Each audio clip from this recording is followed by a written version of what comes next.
আসসালামু আলাইকুম। Food lover test চ্যানেলে আপনাদের সবাইকে স্বাগত জানিয়ে শুরু করছি আজকের রেসিপিটি। আজ আমি আপনাদের জন্য নিয়ে চলে এসেছি আলুর একটি দুর্দান্ত রেসিপি, যেটা খুব কম সময়ে তৈরি হয়ে যায় আর খেতে অতুলনীয় স্বাদ। তো চলুন রেসিপিটি শুরু করা যাক। এখানে আমি 3টি মিডিয়াম সাইজের আলু কেটে ধুয়ে পরিষ্কার করে নিয়েছি। আলুগুলো একটু পাতলা করে কেটে ছোট টুকরো করে নিয়েছি। এবার একটি প্রেসার কুকারের মধ্যে টুকরো করে কেটে রাখা আলু, টুকরো করে কেটে নেওয়া দুটো টমেটো, একটা পেঁয়াজ কুচি, দুটো চেরা কাঁচা লঙ্কা ও অর্ধেক তেজপাতা দিয়ে দেব।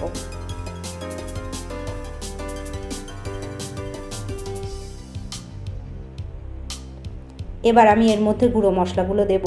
এবার দেব হলুদ গুঁড়ো, লঙ্কা গুঁড়ো, জিরে গুঁড়ো, ধনে গুঁড়ো, আদা রসুন বাটা আর লবণ।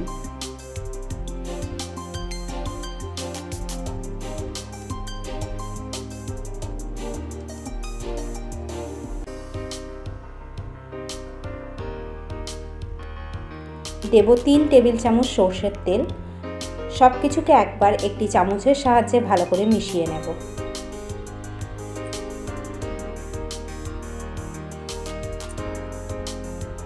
সব কিছু ভালো করে মিশিয়ে নেওয়ার পরে এর মধ্যে আমি দেব পরিমাণ মতন জল। তরকারিটা একটু ঝোল থাকবে, সেই বুঝে জলটা দিতে হবে।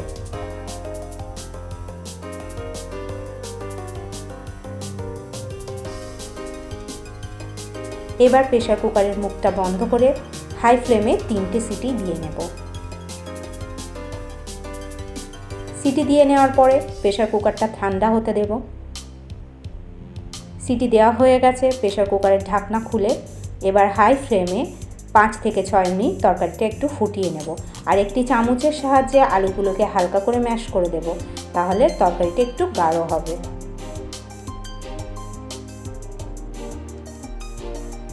তরকারিটা একটু ফুটে গেলে এর মধ্যে সামান্য মরিচ গুঁড়ো দেব।